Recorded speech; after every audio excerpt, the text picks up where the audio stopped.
You track your spending. You cut what you don't need. You cook at home, drive the older car, say no to things your friends say yes to without blinking. Every month, without fail, you move money into savings. The number goes up. You feel responsible, like you're finally doing what adults are supposed to do. And yet, something still feels off. Your account is growing, but your life doesn't feel like it's growing with it. No matter how disciplined you are, no matter how much you cut, you're running hard and staying in the same place. The finish line keeps moving every time you get close. Here's what nobody is telling you, and I mean nobody. The strategy you were taught, save more, spend less, be a minimalist, was designed for an economy that no longer exists. And in today's economy, doing exactly what you were told isn't protecting your future. It's quietly shrinking it. Right now, today, as a mathematical certainty, the more money you park in that savings account, the poorer you're becoming in real terms. Not because you're doing something wrong, because there's a force working against every dollar you save every single month that your bank will never put on your statement. That force has been running silently in the background of your financial life this entire time. And the people it destroys most aren't the reckless spenders. They're the careful ones, the disciplined ones, the ones who thought they were doing everything right. This is called the minimalist money trap. By the end of this video, you'll understand exactly how it works, see the real numbers behind why saving alone is no longer enough, and walk away with the framework that people who actually build lasting wealth use instead. The number I'm about to show you will change how you look at your savings account forever. Stay with me. Before we go further, I need you to hear this clearly. This is not your fault. You didn't end up in this trap because you were lazy, careless, or bad with money. You ended up here because every system around you, your school, your parents, your bank, every financial ad you've ever seen, taught you that saving was the smartest, most responsible thing you could do with your money. And you believed it. Because why wouldn't you? Everyone said the same thing. Here's what they didn't tell you. Banks are businesses, and a customer whose money sits quietly in a savings account is one of their most profitable customers. Which means the people who had the most opportunity to teach you how money actually works had absolutely no financial incentive to do so. You weren't being reckless. You were being responsible with the information you had. The problem was never your discipline. The problem was that the information your discipline was built on was incomplete, and the people who gave it to you had every reason to keep it that way. Now I'm going to give you the part they left out. Let me show you exactly how this trap works from the inside. Most people look at their savings account and see one number, but there are actually two numbers that matter.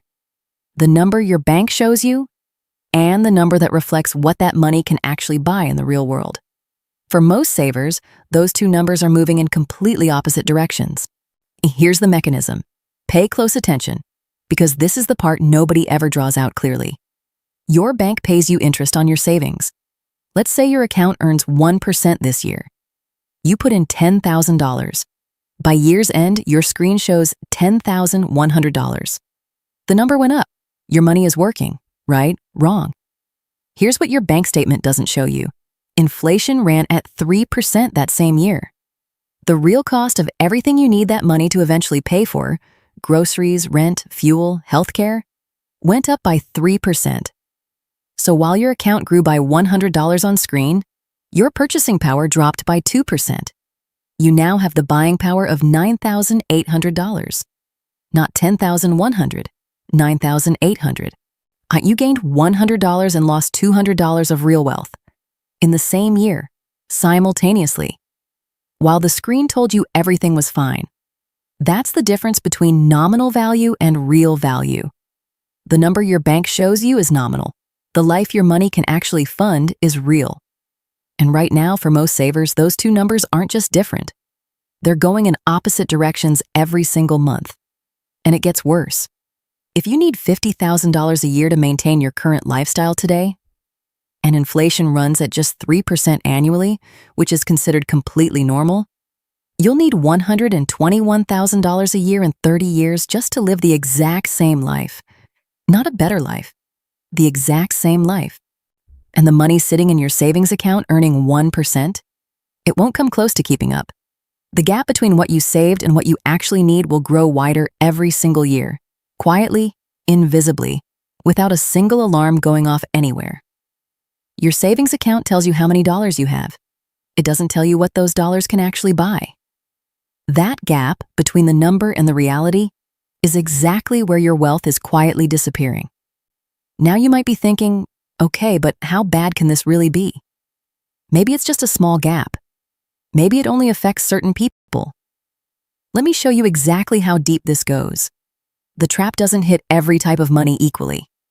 And understanding which financial instruments get hit hardest is the difference between protecting your wealth and watching it quietly dissolve. Let's start with the most vulnerable category of all, cash. Money sitting in a standard savings account or held as physical cash loses value the most reliably and consistently of any financial instrument that exists. Why? Because it generates little to no return to compete with inflation. Every year your money sits there earning next to nothing, inflation is taking its cut. No drama, no alarm, no notification from your bank. Just a slow, silent reduction in what your money can actually do. Next, fixed rate investments, traditional bonds, certificates of deposit, fixed annuities. These feel safe because the return is guaranteed. But if inflation rises faster than the fixed rate you locked in, you're losing real wealth on a guaranteed schedule. You signed a contract to lose purchasing power.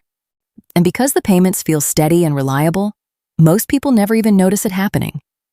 Now here's where history makes it impossible to argue with. In 1965, the median home price in the United States was $20,200. A full year of university tuition was $1,570. If someone had taken their savings in 1965 and simply left it in cash, protected it, kept it safe, never touched it, the nominal amount would still be there today. But the life that money could fund? Gone. Completely unrecognizable. That's not a hypothetical, that's history. That's what stagnant capital does over time. And here's the uncomfortable truth underneath all of it. The people this trap destroys most completely are not the ones who ignored their finances. They're the ones who paid the most attention, and the disciplined savers, the careful budgeters, the people who did everything the responsible way and trusted that the system they were participating in was working in their favor. It wasn't. Now that you can see the trap clearly, the real question is, what do the people who actually escape it do differently? Because there is a framework. It has a name. And once I show it to you, you'll finally understand why the wealthy seem to get richer, no matter what the economy does, while everyone else works harder and stays in the same place. That framework is coming up next, and it's going to change the way you think about every dollar you've ever saved. Let me make this completely real for you right now, because everything we've covered, the inflation engine, the purchasing power erosion, the historical evidence, it can all start to feel like numbers on a page, until you see what it actually looks like with real money over a real period of time. Two people, same age, same starting point, same amount of money. The only difference is what each one decides to do with it. Both come into $250,000. Maybe it's an inheritance. Maybe it's years of disciplined saving finally accumulated into one significant amount. How they got it doesn't matter. What happens next does. Person A does what they were taught. They put the full $250,000 into a savings account. They feel responsible. They feel safe. Earning interest at the national average, around 0.24% annually. They sleep well knowing their money is secure and untouched. 10 years pass. On paper, person A still has their money. The nominal balance has grown slightly, but inflation has been running at 3% every single year in the background. Quietly, consistently, without a single notification. After 10 years, the real purchasing power of their $250,000 has shrunk by approximately 25%. More dollars on a screen. Significantly less wealth in reality. The money they worked so hard to protect has been losing ground every single year they kept it still. Now let's look at person B. Person B takes the same $250,000 and buys a cash-flowing rental property. The property generates $2,500 every single month in rental income, $30,000 every year. Over 10 years, that's $300,000 in income. Generated from the same money, person A left sitting still. But here's where it gets even more interesting. The property has also likely appreciated in value, because real estate tends to move with inflation rather than against it. And because person B has been collecting income and building equity, they now have the option to do a cash-out refinance, pulling their original $250,000 back out of the property while still owning the asset. Read that again slowly. Person B potentially has their original capital back in their hands, and they still own the property, which means that same $250,000 can now go to work in a second investment, while the first one continues generating income every single month. Person A after 10 years. More dollars, less wealth, zero income generated, and zero assets owned, zero capital velocity. Person B after 10 years. An income-generating asset, $300,000 in collected income, potential appreciation gains, original capital recovered and ready to deploy again. Same money, same starting point, same 10 years. One person chose stillness, one person chose motion. The only thing that separated their financial realities wasn't intelligence, income, discipline, or sacrifice. It was a single decision about whether their money would sit or move. And that decision has a name. It's called the velocity of money. And I'm going to break down exactly how it works right now. Because once you understand it, the way you think about every dollar you've ever saved will never be the same again. This is the part that changes everything. Stay with me right here. Because what you're about to understand is the single most important shift in thinking that separates people who build real lasting wealth from people who work hard their entire lives and never quite get there. One principle. That's all this is. Money has two states, still or moving, and those two states produce completely different financial outcomes over time. Still money, sitting in a savings account, parked in a low-yield instrument, waiting for the right time to be deployed, loses to inflation. Guaranteed. Every single year. Without exception.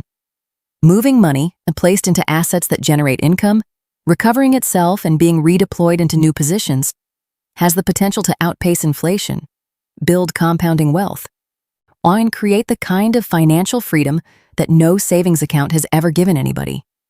This principle has a name. The velocity of money. This is what the wealthiest people in the world understand, and almost nobody else does. Once you see it, you will never look at a savings account balance the same way again. Here's how it works. 5 steps. Plain language. Because this isn't complicated. It's just never been explained to you before. Step 1. Invest in a cash-flowing asset. Put your capital into something that pays you back regularly.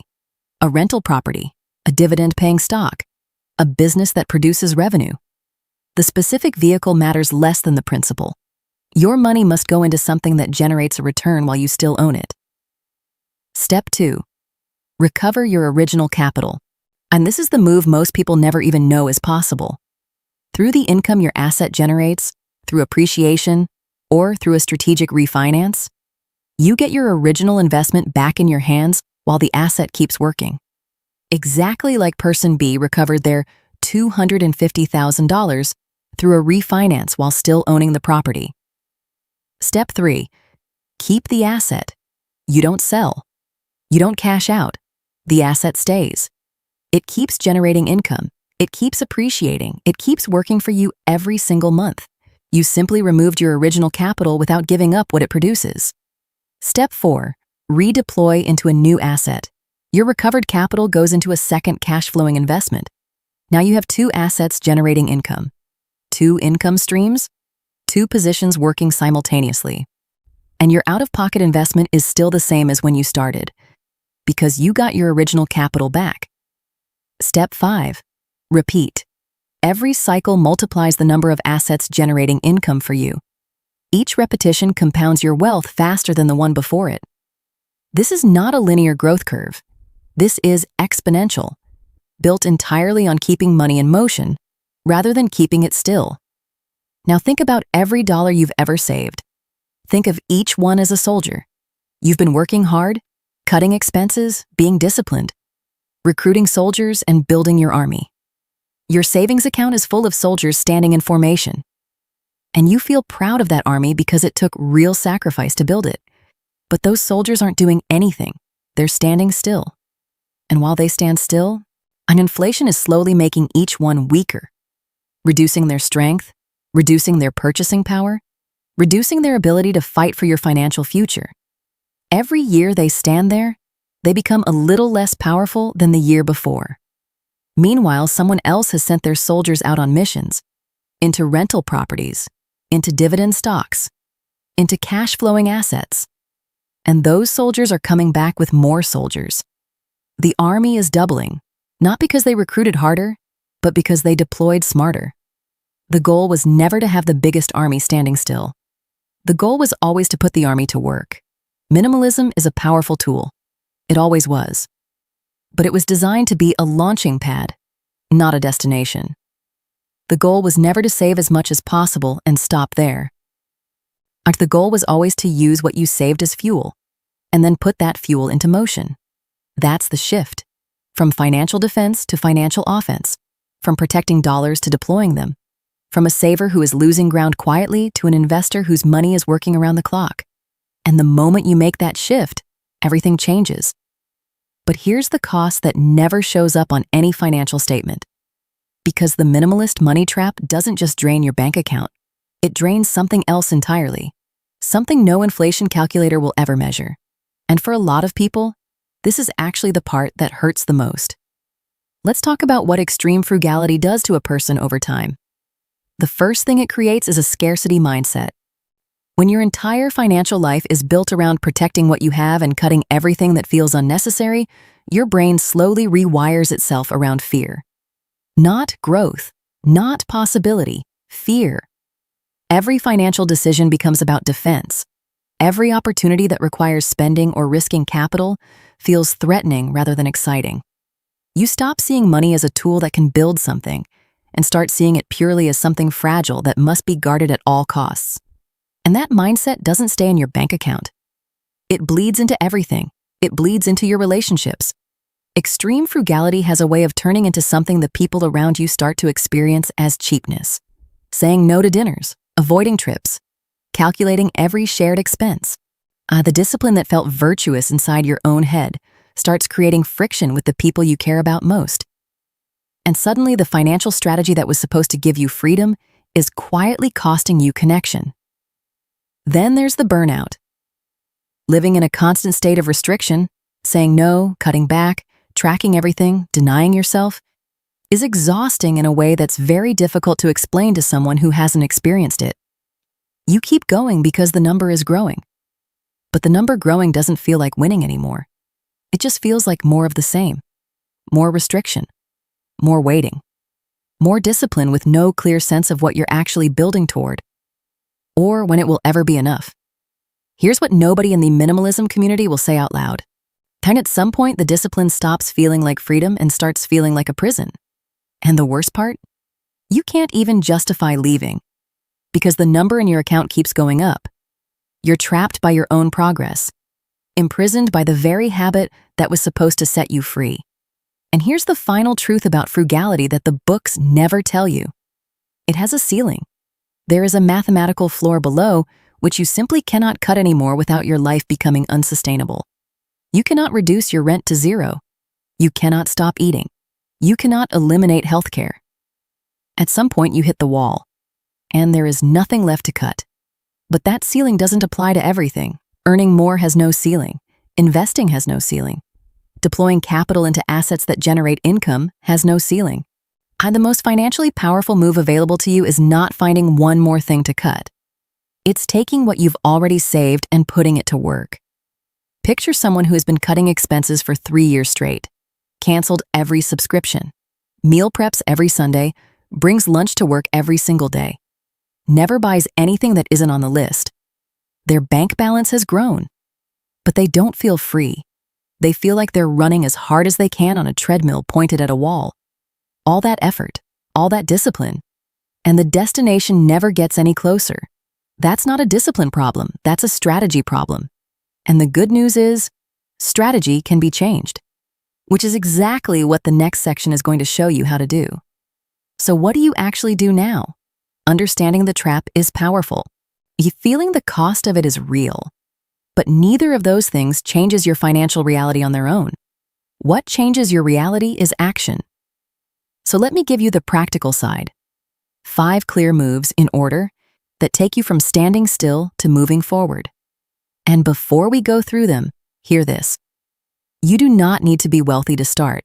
You do not need to have everything figured out. You just need to take the next right step from wherever you are standing right now. Here we go. Move 1. Know your real return. Find out what your money is actually earning in real terms, not the number your bank advertises, the real number. Take the interest rate your savings account is paying you and subtract the current inflation rate. That result is your real return. And if your account pays 1% and inflation is running at 3%, your real return is negative 2%. You are losing wealth. Seeing that number clearly, not avoiding it, is the first act of financial courage this process requires. Move 2. Get off the floor. If your money is sitting in a standard savings account earning next to nothing, your first upgrade is moving it to a high-yield savings account. In the current environment, high-yield accounts can offer returns significantly higher than the national average. This is not the complete solution, but it is the first step up from the floor. It buys your money more breathing room while you build toward the bigger moves. Move 3. Start putting money in motion. You don't have to buy a rental property tomorrow to begin applying the velocity principle. Start smaller. You open an investment account and begin consistent contributions into a diversified index fund. Your money is no longer sitting still. It's now in a vehicle that has historically outpaced inflation over the long term, working for you every single day, even when you're not thinking about it. Start with whatever amount you can move consistently. The habit of motion matters more than the size of the first move. Move 4. Identify your first cash-flowing asset. This is the bigger move. It doesn't need to happen, but it needs to be on your radar and on your plan. Look at your current capital level and your risk tolerance and identify one type of cash-flowing asset that is realistic for your situation. For some people, that's real estate. For others, it's dividend-paying stocks or a small business investment. And the specific vehicle matters less than the principle. You're looking for something that pays you while you own it. Capital-generating income rather than just sitting. Move 5. Protect what you build. As your wealth begins to move and grow, make sure you're not losing it through the back door. During your peak earning years, take full advantage of tax-advantaged accounts, employer-matched retirement contributions, individual retirement accounts, tax-sheltered investment vehicles. Every dollar protected from unnecessary taxation is another dollar available for deployment. Just watch your liquidity carefully. Don't lock up so much capital in restricted vehicles that you have nothing available when the right opportunity arrives. Now here's your challenge. You don't have to do all 5 of these moves at once. In fact, I don't want you to try. Pick the single move on this list that speaks most directly to where you are right now, the one that feels most immediately relevant to your situation today, and commit to starting it this week, not next month, not when things settle down. This week, 1 move.